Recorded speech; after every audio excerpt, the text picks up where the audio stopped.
Hallo und herzlich willkommen zu einer neuen Folge aus der Schlafzimmerei, eurem Lieblingsbettenfachgeschäft aus Hannover. Heute nochmal aus unserer neuen Location mit einem kleinen Special-Video aus der Reihe Tipps und Tricks zum Thema Schnarchen. Es gibt ja viele getrennte Schlafzimmer, weil die Frauen schnarchen so häufig und die Männer halten das nicht aus und dann trennt man die Betten. Und manchmal ist das aber auch nicht möglich oder man möchte einfach zusammen schlafen oder manchmal schnarcht auch so ein Mann, habe ich auch schon mal gehört. Meistens in Rückenlage. Und es gibt die tollsten Sachen, die man kaufen kann im Internet. Anti-Schnarchkissen, Schnarchstoppteile für die Nase. Man kann OPs machen, die da das Gaumensegel da wieder etwas befestigen. Funktioniert nicht bei jedem. Es ist eine ziemlich nervige Geschichte, weil man selber auch nicht zur Ruhe kommt. Blöd ist, wenn man so mit Schlafapnoe auch zu tun hat, also Atemaussetzer halt eben auch hat, in Rückenlage meistens. Da muss man im Schlaflabor halt eben gucken, eventuell mit Maske schlafen und so weiter. Also Schnarchen ist halt echt eine ziemlich blöde Geschichte, wo man auch nicht in die Tiefschlafphasen kommt und der andere Partner womöglich auch nicht. Und ich finde es auch kacke irgendwie in getrennten Betten und solange das irgendwie zusammengeht, sollte man das ja auch machen. Und man kann jetzt viel Geld ausgeben für diverse Sachen. Ich habe hier mein Setting vorbereitet. Sieht ein bisschen komisch aus. Ich brauche ein kleines Kissen, ein Sofakissen. Ich brauche einen Rucksack. Das ist der einzige, den ich gerade zu Hause gefunden habe. Mit dem fahre ich immer Fahrrad. Das kann man etwas kleiner machen. Und man braucht ein Bett und ein Kissen natürlich irgendwie. Und es soll ja die tollsten Sachen geben, die einen daran hindern, sich auf den Rücken zu legen. Und mit irgendwelchen Seitenschläferkissen oder auch das Kopfkissen soll das ermöglichen, dass man nicht auf dem Rücken liegt, sondern nur auf der Seite. Funktioniert aber ganz selten. Die Leute lehnen sich trotzdem auf den Rücken, egal wie man das da oben macht oder ob man sich irgendwelche Kissen irgendwo hinlegt. Ich habe jetzt von einem Patienten, das ist gar nicht meine Idee, habe ich gehört, einen möglichst schlanken Rucksack. Es gibt auch so einfache Trinkrucksäcke zum Laufen oder so. Das muss gar nicht so ein Riesenteil sein, also keinen großen Wanderrucksack nehmen. Einen kleinen, leichten Rucksack, den man mit einem Kissen oder irgendwas füllt, ein paar Handtücher, eine Decke, was auch immer. Also ihr braucht irgendwie einen kleinen Buckel. Ich packe hier jetzt einfach mal dieses schöne Kurt-Bauer-Kissen rein. Und sieht jetzt natürlich mit so einem Trekking-Rucksack ein bisschen komisch aus, aber wie gesagt, heute an dem Sonntag war kein anderer verfügbar. Und dann kann man das über seinen Schlafanzug ziehen. Diese Trinkrucksäcke, die kann man auch noch irgendwo festmachen, glaube ich. Da kann man sich das um den Bauch schnallen. Na, schlecht vorbereitet. Ne, da ist er. So, ich kriege das noch hin.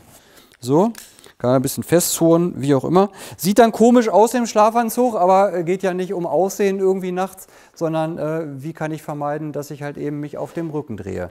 Wenn ihr so einen Rucksack aufhabt mit irgendwas drin, dann ganz ehrlich, ist das ziemlich schwierig, auf dem Rücken zu liegen. Das ist halt echt scheiße und unbequem und man kommt überall gegen nachher es geht irgendwie nicht. Ne? Und man kann eigentlich nur auf der Seite liegen mit so einem Teil und man kann das mal kurz ausprobieren. Sobald ich mich irgendwie drehen will, wird es halt unbequem. Also es geht nicht, dieses scheiß Ding nervt einfach. Und es bleibt mir eigentlich nur die Seitenlage, dann stört so ein Rucksack und auch die Füllung auch überhaupt gar nicht mehr. Die Matratze muss es natürlich hergeben, dass man bequem auf der Seite liegen kann, ganz klar.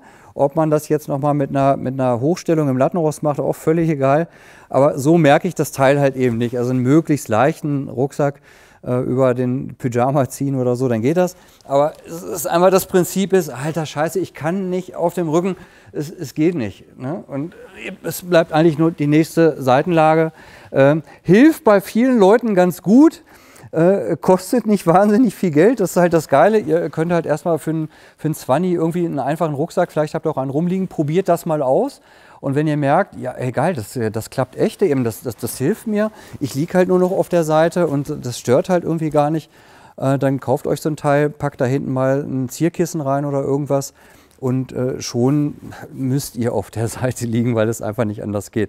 Das ist dann euer Nightpack, was ihr euch umschnallen könnt. Und dann ist eigentlich gewährleistet, dass diese Atemaussetzer nicht stattfinden können, weil scheiße, ich kann hier nicht liegen, also echt nicht, das geht nicht, ich muss halt irgendwie so rum. Ne? Also, das zum Thema Schnarchen funktioniert besser als alles andere, was man für teuer Geld kaufen kann, meiner Erfahrung nach. Also ich habe schon ein paar hundert Leute wegen Schnarchen in der Beratung gehabt und die alles Mögliche schon gekauft haben, hat nicht funktioniert, aber vielleicht klappt es halt eben mit so einem Rucksack. Bisschen unkonventionell, aber ihr könnt ja mal gucken, probiert es aus, kostet erstmal kein Geld und ja, bei mir hat es ganz gut funktioniert. Ich habe das mal ausprobiert, eine Nacht, ein bisschen unbequem, aber ich liege auch nicht so viel auf dem Rücken, aber ich habe das Teil überhaupt nicht gemerkt in der Nacht. Insofern probiert es mal aus. Okay, kleiner Tipp und ein kleiner Trick aus der Schlafzimmerei.